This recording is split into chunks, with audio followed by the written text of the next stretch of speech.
अपने माधवदास भक्त के लिए ठाकुर जी जगन्नाथपुरी छोड़ करके वृंदावन चले गए। हरिदास भक्त के साथ में ठाकुर जी वृंदावन में विराजमान हो गए। हरिवंश महाप्रभु की भक्ति से श्री राधा वल्लभ लाल जी अपने श्वेत द्वीप को छोड़ करके वृंदावन आ गए। श्री हरिराम व्यास जी के लिए जुगल किशोर जी प्रकट हो गए। रूप गोस्वामी के लिए श्री राधा गोविंद देव प्रकट हो गए। सनातन गोस्वामी के लिए ठाकुर जी मदन मोहन रूप में प्रकट हो गए। मधु पंडित के लिए ठाकुर जी गोपीनाथ रूप में आ गए। और हमारे स्वामी श्री हरिदास जी के लिए ठाकुर जी श्री बांके बिहारी लाल के रूप में प्रकट हो गए। क्या आपको ऐसा नहीं लगता कि इन भक्तों को वैकुंठ के मुक्ति प्राप्त करने वाले मुक्त वैष्णवों से ज्यादा सुख यही पृथ्वी पर ही मिल गया? किसके बदौलत, किसके खातिर? केवल और केवल भक्ति। इसलिए कथा मुक्ति के लिए नहीं सुननी है, नाम जप मुक्ति के लिए नहीं करना है, ये पुण्य मुक्ति के लिए नहीं करने हैं। बोले ठाकुर जी मेरी जिद है, मुझे पता है मैं जो कर रहा हूं इससे मुझे मुक्ति मिलेगी, लेकिन मुझे मुक्ति नहीं चाहिए। मुझे क्या चाहिए? मेरी अंतिम श्वास निकले, मेरे अंतिम क्षण हो, मेरे प्राण निकलने वाले हों, उससे पहले मुझे साक्षात जगन्नाथ जी मेरे सामने दिख जाएं। इसके लिए मैं कथा सुन रहा हूं, इसके लिए जप कर रहा हूं, इसी के लिए सेवा कर रहा हूं। पीतांबरी कसी हो, मुखड़े पे एक हंसी हो, छवि मन में ये बसी हो, जब प्राण तन से निकले। श्री गंगा जी का तट हो, यमुना का वंशवट हो, मेरा सांवरा निकट हो, जब प्राण तन से निकले। बस हम इसी के लिए पुण्य कर रहे हैं कि नाथ आप कृपा करके पधारो बस। और परीक्षित, ये 7 दिन तुम मुक्ति के लिए मत मांगो। इन 7 दिनों में तो ऐसी भक्ति करो कि 7 दिन बाद तक्षक सर्प डसेगा, तुमको मुक्ति मिलेगी, तुमको भगवान के दर्शन होंगे। ये सोच पहले निकालो अपने अंदर से। 7 दिन बाद, मृत्यु के बाद भगवान का दर्शन नहीं करना है, 7 दिन के अंतराल में ही तुमको ठाकुर जी का दर्शन करना है, जीवित अवस्था में करना है। इस भावना से मेरे सामने बैठो।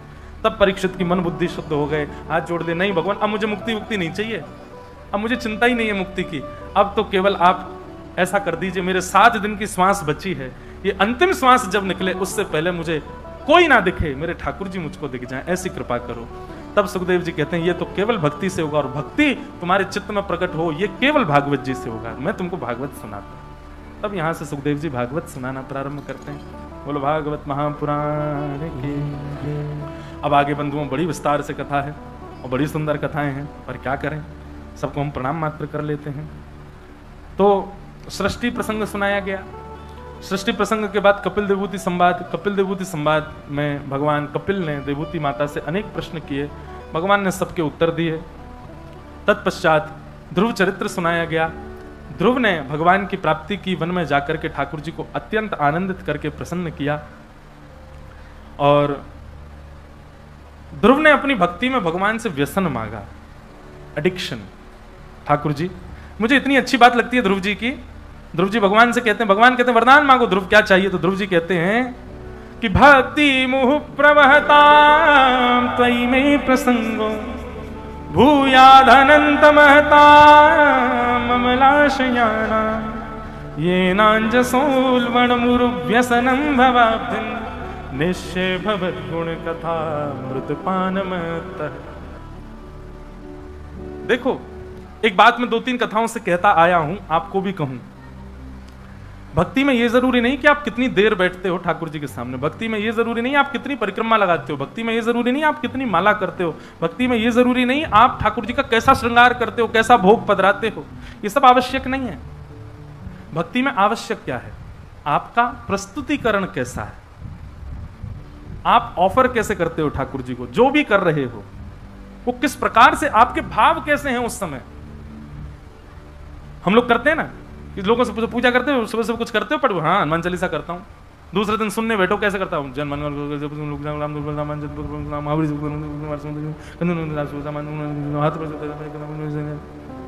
हनुमान जी कहते होंगे नेक डटले यार, तू जपता है मेरी सांस चलती, कि इतनी तेज थोड़ी भाग रहा था मैं। नाम जप करते हैं, नाम जप करते करते, सही बता ना, नाम जप करते करते माला कई बार हाथ से छूट जाती है, पूरी होने से पहले कितना कष्ट होता है। राम बड़ी मुश्किल से तो करी थी, हो गई। एक आजकल एक और है, वो काउंटर रखते हैं लोग, काउंट करते हैं उसमें कितने नाम हो गए हमारे। काउंटर जपते जपते जपते जपते महाराज पहुंचा दिया आपने 2-2.5 लाख। अब आए दिन देखें 2 लाख नाम पहुंच गए हमारे। तभी किसी बालक ने रिफ्रेश कर दिया, 0 कर दिए सवरे। नींद नहीं आ सकती फिर। अरे ये नहीं है। आपकी ऑफरिंग देखते हैं ठाकुर जी, आप ऑफर कैसे करते हो। मैं कहा करता हूं कि पाव भाजी ढकेल पे खाओ बाहर रोड पे, कितने रुपए की मिलेगी? 15 रुपए की मिलेगी। वही पाव भाजी 7 स्टार होटल में जाके ऑर्डर करो, 1000-1500 की मिलेगी। अंतर क्या है? ऑफर। आपको वो उसका प्रस्तुतिकरण, उसकी ऑफरिंग देखो। वो आपको एक सामान्य से कागज की थाली में दे रहा है, वो एसी चल रहे हैं महाराज, बढ़िया झूमर लगा महंगा वाला, ऊपर टेबल पर बैठे हो और महंगा तो मिलेगा ही। ठीक वैसे ही भक्ति में आपका प्रस्तुतिकरण देखते हैं ठाकुर जी। स्तुति सब गाते हैं, पर हर किसी की स्तुति का प्रस्तुतिकरण देखो। अब यहां पर ध्रुव जी क्या कह रहे हैं भगवान से कि नाथ मेरी भक्ति पता कैसी हो? मेरी भक्ति ऐसी हो जैसे एक व्यसनी होता है, व्यसनी व्यक्ति होता है, एक नशेड़ी व्यक्ति की तरह मेरी भक्ति हो। भगवान बोले क्यों? तुम व्यसन की तरह भक्ति क्यों करना चाहते हो? बोले महाराज व्यसनी व्यक्ति में एक बहुत अच्छा गुण होता है। बोले कैसा गुण होता है? बोले व्यसनी व्यक्ति हर चीज में यही सोचता रहता है मैं अपना व्यसन कैसे भोगूं। जैसे आज मौसी के बच्चे आए हैं, आज तो हम पिएंगे। मौसी के बच्चे आए, आज बहन की शादी, आज तो रह ही नहीं सकते, आज तो शादी है। उसको हर चीज में क्या बहाना चाहिए? मुझे पीना है, मुझे खाना है। आज क्या हो गया? आज लाइट चली गई, राहुल केला की 12 घंटे की लाइट, आज तो पीना ही पड़ेगा, क्या करें? रात कैसे कटेगी हमारी? ऊपर छत पे पिएंगे। आज मेरा विवाह पक्का हो गया, खुशी में पीऊंगा। 4 दिन बाद लड़की ने मना कर दिया, मुझे तुमसे ब्याह नहीं, दुख में पीऊंगा। पीना तो मुझे है। मैं फर्स्ट रैंक से पास हो गया, तब तो पीना पड़ेगा। फेल हो गए बेटा तुम, अब तुम कुछ नहीं कर पाओगे, तो गम में तो पीऊंगा ही मैं। अरे कहां तक बताएं महाराज, ये तंबाकू आदि खाने वाले कैसे कैसे व्यसनी होते हैं। वो कथा में 3 घंटा बैठ थोड़ी सकते हैं। कीर्तन कथा में गाया जाता है ताकि सबकी सुस्ती चली जाए, ताकि सब लोग करताल बजाएं, थोड़ा नहीं आनंद और आवे। पर व्यसनी व्यक्ति तो ये सोचता है महाराज जी कीर्तन कब करेंगे।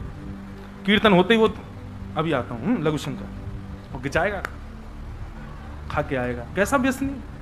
व्यसनी व्यक्ति केवल बहाने ढूंढता है व्यसन को भोगने के। ध्रुव जी कहते हैं नाथ मैं भी व्यसनी व्यक्ति की तरह हो जाऊं, मैं भी केवल बहाने ढूंढा करूं आपका भजन करने के लिए। आज क्या है भाई, आज तुम पास हो गए, आज तो मैं भजन करूंगा। पास हो गया, फेल हो गए, आज तो भजन करना पड़ेगा। फेल हो गया, आज क्या है, बहन की शादी है, आज तो भजन करना पड़ेगा। मौसी के बच्चे आए, चलो सब मिलके भजन करेंगे। लाइट आ गई, एसी चल रहा है, एसी में बैठ के करेंगे। लाइट चली गई महाराज, तो क्या ऊपर छत पे बैठ के करेंगे? आज माँ ने पाव भाजी बनाई, फिर तो पाव भाजी खाने के बाद ही करेंगे। आज तो व्रत है, व्रत में तो करना ही चाहिए। ध्रुव जी की स्तुति का देखो प्रस्तुतिकरण। ठाकुर जी से कह रहे हैं कि नाथ मुझे व्यसनी बना दो। और ये बात कोई मनगढ़ंत नहीं, लिखा है ये नांज सोल व्यसनम भवाब्धिम, मुझे व्यसन लग जाए आपकी कथा सुनने का। जीवन की कैसी भी स्थिति आए, उस हर स्थिति में व्यसनी केवल व्यसन ढूंढता है। मैं जीवन के हर स्थिति में केवल ये सोचूं कि चलो ठाकुर जी को भज लिया जाए। मेरा जीवन ऐसा एक व्यसनी की भांति कर दो नाथ। भगवान खूब जोर से हंसे ध्रुव जी की स्तुति सुन के। वाह ध्रुव, हम तुमसे बहुत प्रसन्न हैं। बस यही तो हमारा उद्देश्य है, हम उनको प्रसन्न करना चाहते हैं। हमारी प्रस्तुतिकरण ऐसी हो। दाल चावल बना दिए, भोग लगा दिया ठाकुर जी का। ठाकुर जी भी ऊब जाते हैं, रोज 100 ही बना दे। कुछ नया तो करो, कुछ नवीनता तो लाओ उसमें, कुछ तो उसमें नवीनता करो। रोज एक ही स्तुति ठाकुर जी को सुना देते हो, उससे कब कितनी दिन मन लगेगा ठाकुर जी का। ठाकुर जी कुछ ना कुछ नवीन करते रहो ना। मैं कहता हूं इसको अपनी भाषा में रोलर कोस्टर भक्ति करो ठाकुर जी की। कभी तो ले गए ऊपर महाराज, ठाकुर जी बैठे, हाँ हाँ अब क्या करेगा पता नहीं, नीचे आ गए अब तो। ओ ठाकुर जी आनंद देते रहे, हंस रहे, ठाके मार के बोले आगे संग बहुत आनंद आवे भाई, बहुत आनंद करावे मुझे। कभी तो खूब ऊंचो ले जाए, कभी ऐसा महाराज नीचे घुमावे, पेट में गुदगुदी कर दे मेरी। ठाकुर जी को ऐसा सुख मिले, ऐसी भक्ति करो ना ठाकुर जी की। 50 साल हो गए, एक ही तरीका से वही चल रहा है जैसा 50 साल से है, वैसी भक्ति चाहिए। ठाकुर जी नहीं बैठते फिर वहां पे, अपना प्रतिनिधि छोड़ दे, तो तुम रहो यहाँ पे, अपनी मूर्ति को तो तू रहे यहाँ पे, तू ही खा इसके दिन के रोज के चना बादाम, मुझ पे नहीं खपते।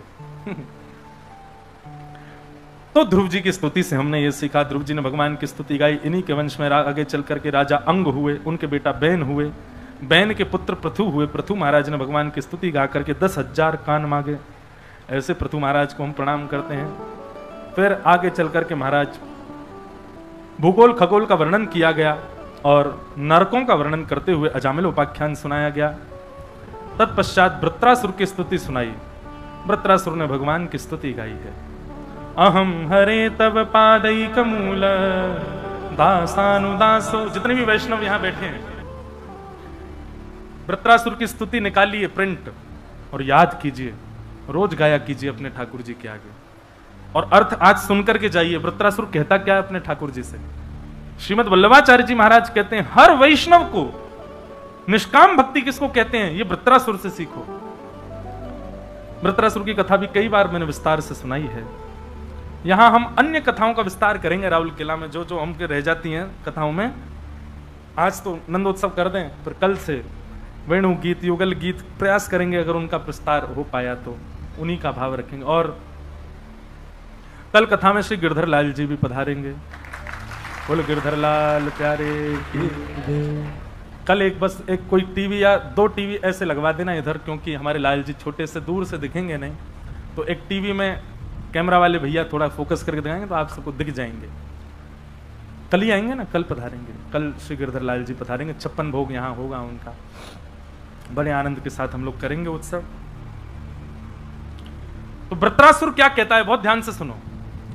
अहम हरे तव पादैक मूल दासानुदासो भवतास्मि भूय मनस्मरेता सुपतिर्गुणांस्ते गृणीत वा कर्म करो तुकाय।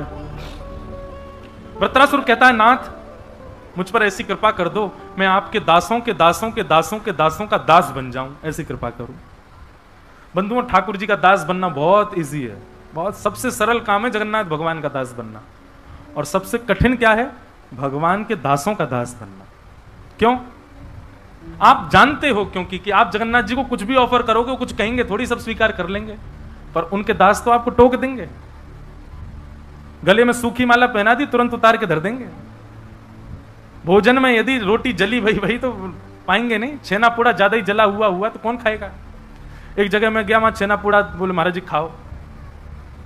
मैंने कि अरे भैया हम बहुत खा लिए, बहुत दिन से खा, नहीं ये तो खाने पड़ेगा। अब अंदर अंदर का तो खा गए, वो बाहर जला हुआ छोड़ दिया, बोले ये नहीं खा, ये तो सबसे ज्यादा इंपॉर्टेंट होता है। अब वो इतना जला हुआ था कि उसको कैसे खाया जाए, खा तो गए, पूरा मुंह काला पड़ गया। तो भाई ठाकुर जी खा सकते हैं, ठाकुर जी सब प्रकार की आपकी सेवा स्वीकार कर लेंगे, पर वैष्णव की सेवा करोगे वैष्णव तो टोक देगा आपको, ऐसे नहीं कर सकते। ठाकुर जी को कैसे प्रणाम करो, बेचारे यूं ही खड़े रहेंगे। वैष्णव को गलत प्रणाम किया तो आपको टोकेगा, ऐसे प्रणाम नहीं करते, ऐसे प्रणाम करो। वैष्णव की सेवा करना, दासों के दासों की सेवा करना, वो तो कठिन है। ठाकुर जी के आगे झुकना तो कोई भी झुक जाता है, ठाकुर जी के दासों के आगे झुक के दिखाओ, तब माने। भरी गर्मी पड़ रही है, फर्श बिल्कुल गर्म हो गया, तभी कोई वैष्णव दिख जाए तो नियम है कि जहां दिख जाए वहीं प्रणाम करो। कैसे करोगे, पृथ्वी तो गर्म है, नहीं कर सकते। दास बनना ठाकुर जी का बहुत सरल है, पर दासों का दास बनना बहुत कठिन है। ठाकुर जी के दासों का दास नहीं बना। तो वही बात यहां वृत्रासुर कह रहे हैं, नाथ सरल भक्ति क्यों करूं, मैं आपका दास तो पूरी दुनिया है, मैं आपका दास नहीं बनना चाहता। बोले तो क्या बनना है, बोले दासानुदासो भवतास्मि भूय, दासों के दासों का दास बनाओ। ठाकुर जी बोले अच्छा, तुम जरूर हमको ये, आज की भाषा में कहूं तो बटरिंग कर रहे हो, ये हमको तुम केवल लुभाने के लिए ये चिकनी चुपड़ी बातें कर रहे हो, ताकि तुम्हारी बातों से हम रीझ करके कह दें कि कुछ मांग लो, और सही तुम हमसे कह दो कि ब्रह्मा की पदवी दे दो। हम सब जानते हैं तुम्हारी बात। वृत्रासुर कहता है क्षमा करें भगवान, लेकिन जो मैं चाहता हूं वो आप दे ही नहीं पाओगे। अच्छा क्या मांगना चाहते हो बताओ। तब वृत्रासुर दूसरे श्लोक में कहता है, न नाक पृष्ठम न च पारमेष्ठम न सार्वभौमम न रसाधिपत्यम न योग सिद्धिर्न पुनर्भवम वा समंजसत्वा विरह्य कांक्षे। ना ही मुझे इंद्र की पदवी चाहिए, किसी भी देवी देवता का स्थान मुझे नहीं चाहिए, पृथ्वी का भी राजा मुझको मत बनाइए। भगवान बोले तो क्या चाहिए? बोले पहले वचन दो, जो मांगूंगा सो दोगे। भगवान बोले ये वरदान मांगने से पहले जो यूं कहते हैं ना वचन दो, जो मांगूंगा सो, वो जरूर कुछ विचित्र ही मांगते हैं। क्या चाहिए बताना?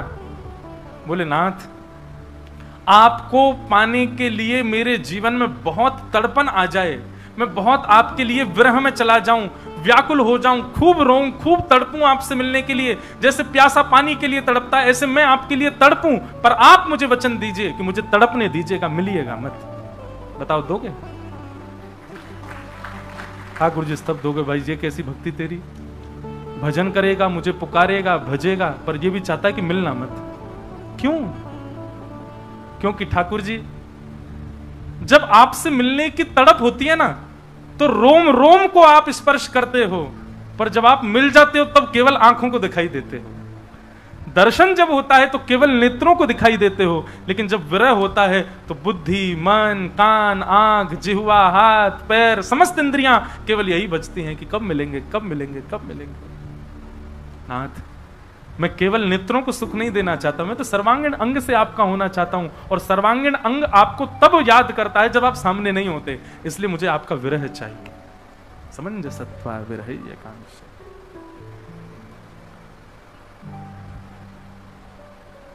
इस प्रकार वृत्रासुर ने भगवान की स्तुति गाई।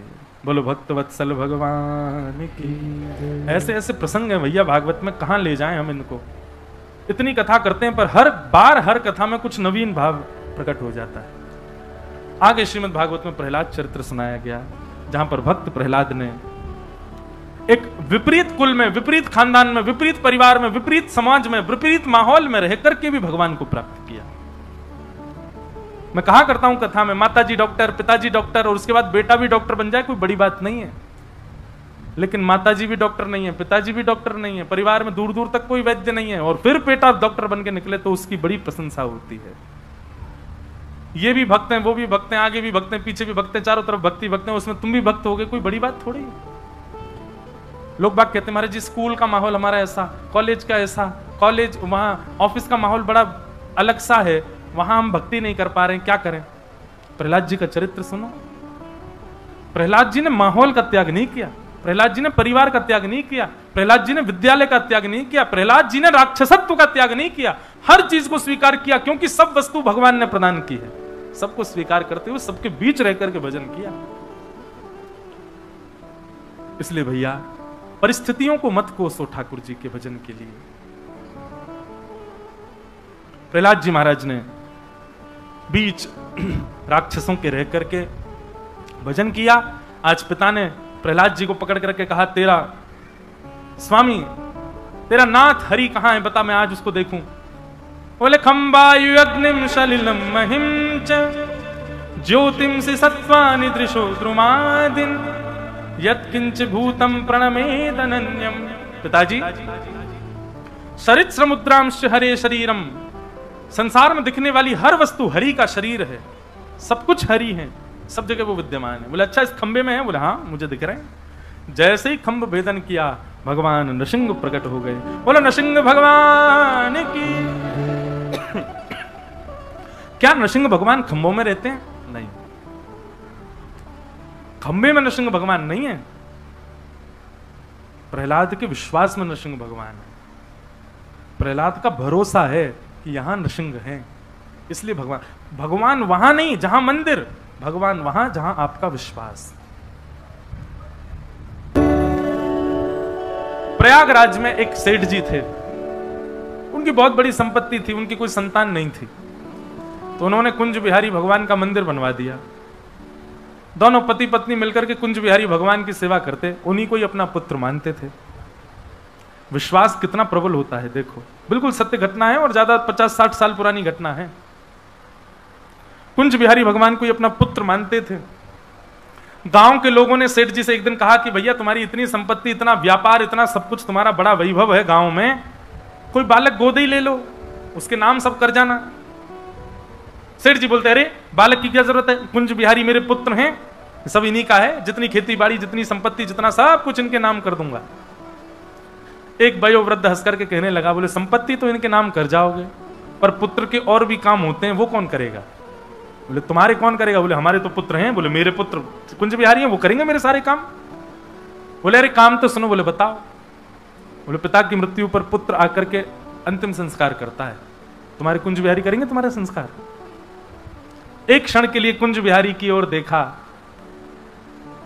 और नेत्रों में आंसू भर आए सेठ जी के। बोले कि मैं देखने के लिए बैठा तो नहीं रहूंगा तब, पर तुम लोगों को दिखेगा, मेरा संस्कार यही करेंगे आकर के। कह दी उन्होंने बात, सबने मजाक में ले ली, चले गए। 20-22 वर्ष बाद जाकर के सेठ जी की मृत्यु हुई। और जब मृत्यु हुई तो कोई तो था नहीं उनके परिवार में। गांव के लोगों ने अर्थी बनाई, गांव के लोगों ने सब काम किए, गांव के लोगों ने चिता बनाई। बस उन सेठ जी का एक काम था कि वो शाम को गांव के सारे बच्चों को बैठा करके सबको रेवड़ियां बांटते थे, किसी को कुछ देते थे, मीठा खिलाते थे। सबसे बहुत प्रेम था। तो सब बच्चे उनकी शव यात्रा में गए और सब बच्चे खूब रो रहे थे। उन्हीं बालकों में एक छोटा सा बालक, जब चिता पर सेठ जी का शरीर रख दिया तो वो बालक उनके पैर के अंगूठे को पकड़ करके गए, सेठ जी आप अब मुझे दूध कौन पिलाएगा? रात में मुझे बैठा के दूध कौन पिलाएगा? सेठ जी मुझसे बातें कौन करेगा? सेठ जी मुझे कौन भोग लगाएगा? गांव के लोग बोले सेठ जी का बच्चों से बड़ा प्रेम है, भैया एक काम करो, इन्हीं बालकों में किसी से अंतिम संस्कार करवा दो सेठ जी का। 20-22 साल पहले सेठ जी ने कहा था, किसी को इतना याद भी नहीं। तो वही बालक जो अंगूठा पकड़ के रो रहा था, उसी बालक को अग्नि दे दी। बोले तुम ही संस्कार करो। बता दिया, उन्होंने संस्कार किया। संस्कार के बाद सब लोग बोले भैया यमुना जी में स्नान करो, एक एक गोता लगा के अपने अपने घर चलो। सबने गोते लगाए। जैसे ही उस बालक ने गोता लगाया सब बाहर आ गए, लेकिन वो बालक बाहर नहीं आया। खूब ढूंढा गोताखोरों ने, लेकिन बालक नहीं मिला जमुना जी के अंदर। तब वयोवृद्धों को याद आया, बोले सेठ जी कहते थे मेरा संस्कार तो कुंज बिहारी करेंगे। अरे भाई दौड़ करके चलो सेठ जी के मंदिर में, कुंज बिहारी है कि नहीं देखो वहां जाकर के। सब दौड़ करके गए तो क्या पाया, कुंज बिहारी तो खड़े थे, पर सिर से लेके पैर तक जितने वस्त्र थे सब यमुना जी के जल चुचा रहा था सबसे। मानो उन सेठ जी का संस्कार करके ठाकुर जी आए। ठाकुर जी किसमें विराजमान है? विश्वास, भरोसा। भरोसा होगा, मानो तो मैं गंगा मां हूं, ना मानो तो बहता पानी। विश्वास है तो जगन्नाथ है, विश्वास नहीं है तो दारू ब्रह्म है, लकड़ी के समान है। विश्वास। प्रहलाद जी ने कहा कि हां ठाकुर जी हैं। खंभ भेदन करके भगवान नृसिंह प्रकट हो गए और प्रकट होकर के हिरण्यकश्यप का वध कर दिया। प्रहलाद जी ने स्तुति गाई, भगवान ने उन पर अनुग्रह किया। बोलो भक्तवत्सल भगवान की जय। गजेंद्र मोक्ष की कथा सुनाई गई, बलि वामन अवतार सुनाया गया, और सब सुनाते हुए नवम स्कंद में गंगा जी का प्रादुर्भाव, श्री राम जन्म की कथा और श्री राम अवतार का मंगल विषय सुनाया गया। एक श्लोक में संपूर्ण राम कथा है। सब लोग प्रणाम करो राम जी को। गुरुवर थे त्यक्त राज्यो व्यचरिदनुवनम पद्म पद्भ्याम प्रियायाः पाणिस्पर्शा क्षमाभ्याम रजत पथरुजो यो हरीन्द्रानुजाभ्याम वैरूप्या शूर्पणख्या प्रिय विरहरुषारोपित भ्रूविजम्भ तस्ताब्धिर्बद्ध सेतु खलदवदहन कौशलेन्द्रोवतान्नः। बोलो राजा रामचंद्र भगवान की जय। भगवान श्री राम का मंगल विषय यहां सुनाया गया। 2 अध्यायों में श्री राम कथा सुनाई गई। तत्पश्चात यहां पर चंद्रवंश की कथा सुनाई और उसी चंद्रवंश में प्रकट हुए भगवान श्री कृष्ण। अब यहां से 10वां स्कंद प्रारंभ होता है कि कथितो वंश विस्तारो भवता सोम सूर्ययो राज्ञां चोभय वंशानां चरितम परमाद्भुतम। 2 श्लोकों में संपूर्ण कृष्ण कथा सुनाकर के श्री सुखदेव जी महाराज विश्राम ले लिए। परीक्षित जी ने चरणों में प्रणाम करते हुए कहा, भगवान 2 श्लोकों में आप कृष्ण कथा मत सुनाओ। आपने इतने सारे राजाओं की कथा विस्तार से सुनाई, मैंने सबको सुना, पर जिनकी कथा सुनने के लिए मैं यहां बैठा हूं उनकी कथा विस्तार से सुनाओ। अरे कहा तो मैं पहले मुक्ति की कामना कर रहा था, आपने ही कहा कि भक्ति मांगो, और जब भक्ति मांग रहा हूं तो आप उन कृष्ण की कथा 2 श्लोकों में सुना रहे हो। मथुरा में जन्म लिया, गोकुल में ये किया, वृंदावन में ये किया, मथुरा में जाकर कंस को मारा, द्वारिका में ये लीला, और ये सारी बातें आप 2 शब्दों में सुना करके ऐसे शांत मत कीजिए भगवान, विस्तार से सुनाओ। परीक्षित जी महाराज कहने लगे, सुखदेव जी कहने लगे, परीक्षित तुम 4 दिन से एक ही आसन पर बैठे हो, थोड़ा उठ लो, कुछ खा पी लो, थोड़ा आराम कर लो, फिर सुना देंगे। सुखदेव जी महाराज कहते हैं, भगवान अब मुझे भूख प्यास नहीं लगती, मुझे नींद नहीं आती है। वास्तव में सोने पर व्यक्ति को जो ऊर्जा प्राप्त होती है, भोजन करने पर जो बल प्राप्त होता है, जलपान करने पर जो शीतलता मिलती है, वो ऊर्जा, वो बल, वो शीतलता मुझे आपकी वाणी में प्राप्त हो रहा है। अब मुझे किसी अन्य की आवश्यकता नहीं। आप कृपा करके अब तो मुझे विस्तार से कथा सुनाओ। परीक्षित जी महाराज कहते हैं, जब श्रोता की स्थिति ऐसी हो जाए कि उसको अन्न जल की भी स्थिति नहीं है, उसको सोने की भी स्थिति नहीं है, वो पूर्ण रूपेण उत्सव में हो जाए। उत्सव में व्यक्ति ऐसा ही हो जाता है, अत्यंत गम में व्यक्ति ऐसा होता है और अत्यंत उत्साह में व्यक्ति ऐसा होता है। उसको सोने की सुध नहीं होती, उसको भोजन की सुध नहीं होती, उसको जलपान की सुध नहीं होती, उसको बैठने की सुध नहीं होती, उसको वस्त्रों की सुध नहीं होती, उसको अपने रूप की सुध नहीं होती। ये 2 स्थिति कब बनती है? या तो बहुत दुख में भयंकर गम हो किसी को, या फिर बहुत आनंद में। सुखदेव जी की स्थिति, परीक्षित की स्थिति परम आनंद की है। अब वो कहते हैं कि मुझे विस्तार से सुनाओ भगवान। और अब यहां से कृष्ण कथा का प्रारंभ होता है। बहुत सज धज के आप सब लोग बैठे हो बड़े भाव से। अब भैया राहुल केला को छोड़ो, अब हम चल रहे हैं सबरे गोकुल। अब तो आज से कथा गोकुल में चली जाएगी, ब्रज में ही होएगी कथा, और ब्रज भाषा में होएगी। कोई को समझ आए तो अच्छा, नहीं आए तो फिर कोई बात नहीं। वसुदेव गृहे साक्षात् भगवान पुरुष परः जनिष्ये तत्प्रियार्थम सभवन्तु सुरस्त्रिय। भगवान ने आकाशवाणी करके पृथ्वी को बता दिया कि तुम चिंता मत करो पृथ्वी, तुम्हारे भाल को हल्का करने के लिए हम वसुदेव के घर पुत्र श्री कृष्ण बन करके आएंगे। यहां पर मथुरा के राजा उग्रसेन के बेटा का नाम है कंस, और उग्रसेन के छोटे भाई देवक की बेटी का नाम है देवकी। तो मतलब अपने चाचा की बेटी का ब्याह कंस ने वसुदेव जी के साथ में करा दिया। वसुदेव जी के साथ देवकी का ब्याह हुआ, और उस ब्याह के उपरांत कंस विदा करने के लिए जा रहा था। तभी देवताओं ने आकाशवाणी करके कहा, कंस, इसी बहन को जिसको तुम विदा करने जा रहे हो, इसी का 8वां गर्भ तुम्हारा काल होगा। जैसे ही सुना काल होगा, तुरंत उसकी मनस्थिति बदल गई। अच्छा एक बात सुनो, आपके मन में आया मुझे जगन्नाथपुरी जाना है, वहां जाके महाप्रसाद पाना है, वहां जाके समुद्र स्नान करना है, वहां जाके संतों के दर्शन करने हैं। आपके मन में ये भाव बहुत तीव्रता से प्रकट हो गया, और अचानक से किसी ने थोड़ा सा कुछ आके कह दिया, अरे जगन्नाथपुरी में तो ऐसा है, और तुरंत आपका मन खट्टा हो जाए, तो समझ जाना आप ही कंस हो, जो एक क्षण में एक बात पर ठाकुर जी पर अविश्वास कर देते हैं, वो कंस है। लेकिन कोई कितना भी कुछ कहता रहे, आपके तन पर, आपके चित्त पर उसका कोई प्रभाव ना पड़े। ठाकुर हमरे रमण बिहारी, हम हैं रमण बिहारी के, साधु सेवा धर्म हमारा, काम न दुनियादारी से। कोई भला कहे चाहे बुरा कहे, हम हो चुके रमण बिहारी के, साधु सेवा धर्म हमारा, काम न दुनियादारी से। ठाकुर हमरे रमण बिहारी, हम हैं रमण बिहारी के। भैया ठाकुर जी के प्रेम में और संसार प्रेम में अंतर कहां रहा? आपका ब्याह पक्का हो गया, किसी ने आके कहा अरे लड़का तो ऐसा है, और आपने तुरंत ब्याह तोड़ दिया, तो संसार की बात है, संसार में ये कर सकते हो।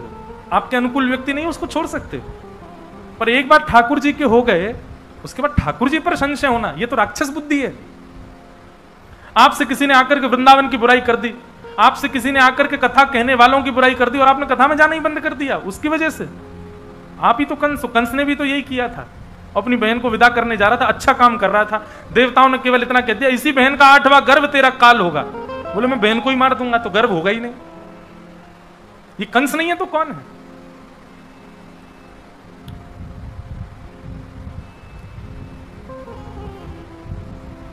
केश पकड़ लिए देवकी के, जैसे तलवार निकाल करके सर धड़ से अलग करने लगा। वसुदेव जी ने चरण पकड़ लिए, जितने बालक होंगे हम सब तुमको दे देंगे, लेकिन देवकी को मत मारो। वसुदेव जी की बात पर विश्वास करके देवकी को मुक्त कर दिया, दोनों को कारागृह में डाल दिया। 6 बालकों की हत्या कंस ने की और 7वें बालक के रूप में स्वयं शेषनाग भगवान ही शेषावतार बलराम जी के रूप में पधारे। परंतु कुछ महीना देवकी के गर्भ में रहे होंगे, भगवान को मन में आया कि भाई ये बलराम जी हैं, बड़े क्रोधी हैं, जन्म लेते ही मार देंगे कंस को, और इन्होंने कंस को मार दिया तो जो काम हमको करना है वो तो हो ही नहीं पाएगा। योग माया को बुलाया, वैष्णो देवी को बुला करके कहा कि आप जाइए, जाकर के हमारा एक काम कर दीजिए। बोले क्या? दाऊ दादा को देवकी मैया के गर्भ से स्थानांतरित करके रोहिणी मैया के गर्भ में पहुंचा दो। रोहिणी भी वसुदेव जी की पत्नी है, और ऐसा वर्णन आता है कि वसुदेव जी महाराज हर महीना 2 महीना में उनकी 7 पत्नियां थी, वो अपनी पत्नियों से मिलने जाते थे। कंस इतना तो दया करता था, मेरे जीजा जी हैं, इनको थोड़े दिन के लिए जाने, कुछ क्षण के लिए जाते थे। भगवान ने कहा रोहिणी मैया गोकुल में रहती हैं यशोदा मैया के पास, और वो देवकी इनकी वसुदेव जी की पत्नी है। हे योग माया, आप कृपा करो और बलराम जी को रोहिणी मैया के गर्भ में पहुंचा दो। तो बलराम जी की दोनों मैया हैं, देवकी भी मैया हैं और रोहिणी भी मैया है, दोनों के गर्भ में रहे हैं। इसीलिए उनका नाम संकर्षण, उनका एक गर्भ से आकर्षण करके दूसरे स्थान पर उनको भेजा गया है। कंस को पता चला 7वां बालक गर्भ में ही खत्म हो गया, और 8वें बालक के रूप में भगवान श्री कृष्ण पधार रहे हैं। भादों का महीना, अष्टमी तिथि। कंस ने महाराज द्वारपाल बढ़ा रखे हैं, सैनिक बढ़ा रखे हैं, 2-2 ताले लगवा रखे हैं, कहीं से भी मेरा शत्रु निकल के भाग ना जाए। लेकिन जिस दिन ठाकुर जी का प्रादुर्भाव हुआ, उस दिन ऐसी ब्यार बह रही है, ऐसी हवा चल रही है कि उसमें इतनी अच्छी सुगंध है, उसका स्पर्श अच्छा लग रहा है, उसकी सुगंध अच्छी लग रही है, सबको बहुत सुख लग रहा है। सब आज चैन की नींद में सो रहे हैं, सबको इतनी गहरी नींद आई है कि महाराज जो जहां बैठा है उसको ऐसा लग रहा है यही मखमली गद्दा, यहीं सो जाओ। बारिश के बाद एक ऐसा माहौल हो जाता है, वातावरण, ऐसी हवा चलती है, खिड़कियां खोल देते हैं लोग, पंखे बंद कर देते हैं, उस दिन सबको सुख लगने लगता है। ऐसा ही सुख का वातावरण पूरे गोकुल में, पूरे ब्रह्मांड में हो गया। गहरी निद्रा में कंस सोए हैं, सारे सैनिक सोए, द्वारपाल सोए, सब सोए हैं, केवल वसुदेव और देवकी जागे हैं। और जैसे ही भादों का महीना, अष्टमी तिथि, अर्धरात्रि का समय हुआ, एक दिव्य तेज देवकी मैया के गर्भ से प्रकट हुआ और शंख चक्र गदा पद्मधारी श्री बाल कृष्ण प्रभु प्रकट हो गए। बोलो बाल कृष्ण लाल की जय। हाथ जोड़ करके सब लोग प्रणाम करो। तमद्भुतम बालकमम्बुजक्षणम चतुर्भुजम शंख गदायुधायुधम श्रीवत्सलक्ष्मं गलसौभकौस्तुभम पीतांबरम सांद्रपयोदसौभगम। ठाकुर जी का चित्र अपने मन में बनाओ। कैसे हैं ठाकुर जी?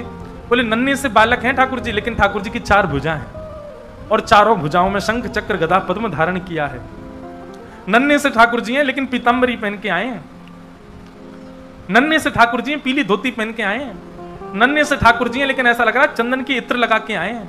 घुंघराले केश हैं, सिर पर मुकुट धारण किया है, गले में कौस्तुभ मणि पहन करके भगवान आए हैं। देवकी मैया और वसुदेव जी ने प्रणाम किया और देवकी मैया ने प्रार्थना की, भगवान आपने बड़ी कृपा की कि आप हमारे यहां संतान बन के आए, लेकिन अनुभव तो पूरा पूरा कराओ, फीलिंग तो आई नहीं रही है। बोले क्यों? कपड़े पहन के कौन सा बालक आता है, और 4 भुजाओं में कौन सा बालक जन्म लेता? और बालक जन्म लेती खड़ा हो गया सामने। वो तो देवकी मैया थी, आजकल की मैया होती है, जन्म लेती बालक खड़ा हो जाए तो प्राण त्याग दे भैया। मैया बोली कौन आ गया ये? ठाकुर जी।